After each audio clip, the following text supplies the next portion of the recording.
મહેસાણા જિલ્લાના ઉનાવા એપીએમસીમાં અંદાજે ઓક્ટોબરથી એપ્રિલ સુધી કપાસમાં તેજી જોવા મળતી હોય છે.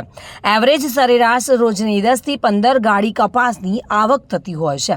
ઉનાવા એપીએમસીમાં આવતું કપાસની ગુણવત્તા ઉત્તમ ગણાય છે અને જેના કારણે દોરો બનાવવા માટે શ્રેષ્ઠ ગુણવત્તા ગણવામાં આવે છે, જે વિદેશમાં પણ મોકલવામાં આવતી હોય છે. વર્તમાન સમયમાં હવામાન ભેજ હોવાને કારણે ગાડીની આવક ગત વર્ષ કરતાં ઓછી નોંધાઈ રહી છે. કપાસનો મળનો ભાવ અંદાજે 1400 રૂપિયાથી લઈને 1500 સુધીનો જોવા મળી રહ્યો છે.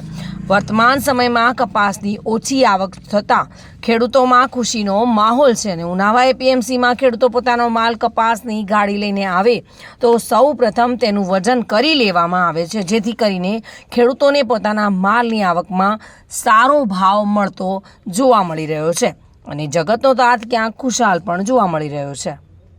આજે ઉનાવા એપીએમસીમાં અમારે તમાકુ અને કપાસની આવક હોય છે. અત્યારની કપાસની સિઝનના હિસાબે અમારે આ માર્કેટમાં 10થી 12 ગાડી કપાસ આવે છે અને એનો ભાવ 1400થી સારા માલના 1400થી 1500, 1550 એવા ભાવ રહે અને હલકો માલ હોય તો થોડા નીચા આવે.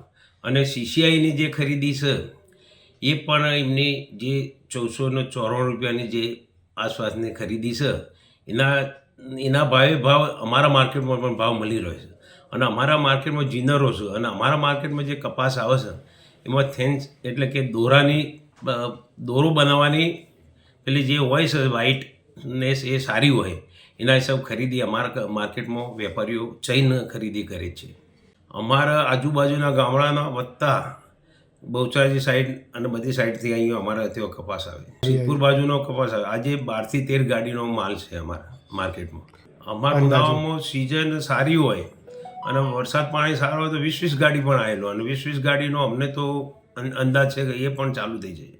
હાલ ઉતાર ધીરે ધીરે વધે તો 20 ગાડી આવે, પણ વચ્ચે માવઠાના હિસાબે થોડી માલ ઉપર અસર પડી.